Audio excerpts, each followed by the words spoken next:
Dias depois de trocar afagos públicos com o governador de São Paulo, Tarcísio de Freitas, o presidente Lula fez acenos ao governador do Rio de Janeiro, Cláudio Castro. A troca de gentileza pública ocorreu durante um evento de entrega de unidades habitacionais do Minha Casa Minha Vida, realizado em Magé, na Baixada Fluminense. Lula aproveitou também para alfinetar o governador pela proximidade com o ex-presidente Jair Bolsonaro. No palanque, o presidente atacou o antecessor sem mencionar o nome dele. Defendeu uma sociedade sem raiva, sem ódio, sem mentira, sem fake news, sem ofensas às pessoas.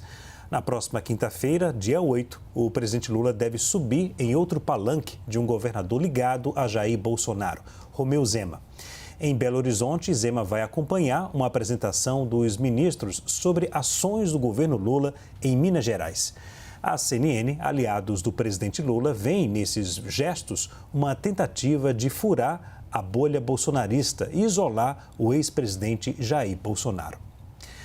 Vitor, a aproximação de Lula com Cláudio Castro e Romeu Zema é tática eleitoral na sua avaliação? Leandro, na minha avaliação, trata-se de homens públicos exercendo a sua função com seriedade, com compromisso.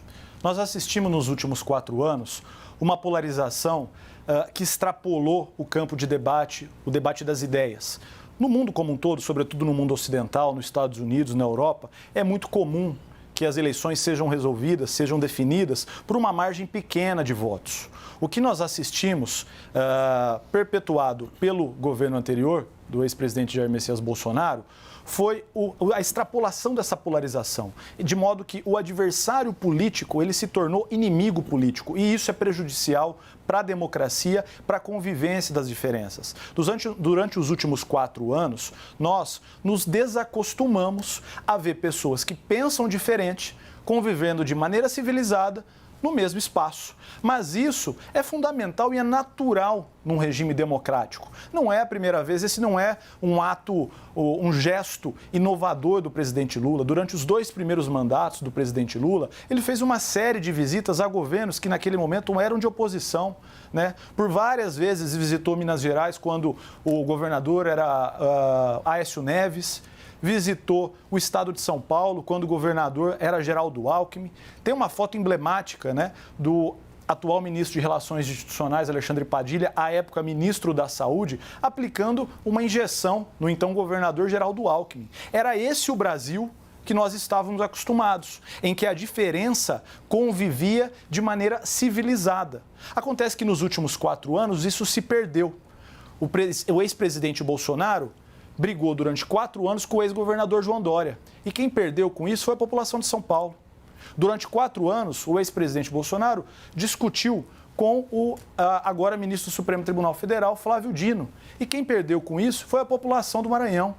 Então, nós estamos assistindo à retomada do diálogo, à retomada da política com P maiúsculo, que tem que ser feita com civilidade. A disputa eleitoral, ela tem que existir até o dia da eleição. Superado o dia da eleição, quem venceu a eleição governa, prioriza os projetos de interesse da população e quem perdeu a eleição se reorganiza, apresenta as suas ideias, discute com a sociedade de maneira civilizada, que é o que se espera de uma convivência harmônica numa democracia. Caio, concorda com o Vitor? Se a aproximação faz parte de uma tática eleitoral? Obviamente, ela faz parte de uma tática eleitoral, mas eu não concordo com o Vitor. A retórica do Lula da Silva é odiosa, né?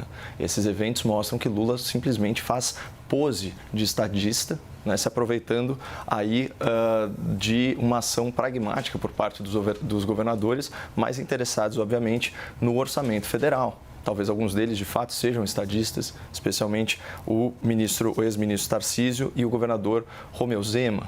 Eles sempre se postaram dessa forma.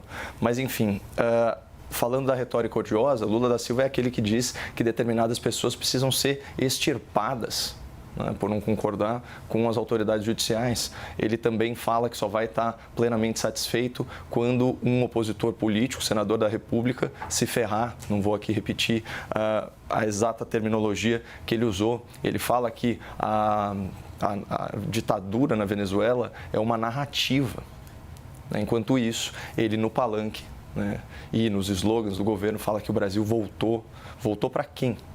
É a primeira vez em uma década que o Brasil não faz parte, né, do destino preferido de investimento, né, de milhares de CEOs entrevistados pela PricewaterhouseCoopers, né, em razão do Fórum de Davos. Isso se reflete também numericamente. A gente teve uma queda aí de 17 bilhões de dólares em investimentos estrangeiros no Brasil. O Brasil voltou para quem? Voltou para a velha prática do toma lá da cá, que se não havia sido suspensa, pelo menos agora certamente estava agravada, como nós debatemos no bloco anterior. Nunca antes tantas emendas para parlamentares. Isso não é uma prática de harmonia. Não, a harmonia entre os poderes aparentemente está à venda com essa liberação de orçamento, seja pelas emendas que são impositivas, seja por aquelas que são discricionárias, que, como eu demonstrei numericamente, são maiores agora, né? Mas, enfim, a retórica do Lula, ela não bate com esses raros eventos em que ele se porta como estadista e provavelmente faz isso sim com cunho eleitoral. Vamos lembrar que esses colégios eleitorais, Minas, Rio de Janeiro e São Paulo, foram os responsáveis diretos pela vitória, né, do lulopetismo na última eleição. Foi nesses colégios que o bolsonarismo perdeu o voto. Então, ao contrário, quando a gente compara principalmente os números do primeiro turno de 2022, e aqui é importante porque o primeiro turno mede muito mais a preferência do eleitor, você vê em alguns estados do Nordeste, Bolsonaro ganhou mais de 30%, certo, de eleitorado em relação a 2018. E isso mesmo não aconteceu em São Paulo, no Rio de Janeiro e em Minas. Então, Lula só está continuando, vamos dizer assim, esse movimento, né, de se colocar mais forte no debate público nessas localidades e fazer a presença do seu governo, ou melhor, do seu orçamento, ser sentida.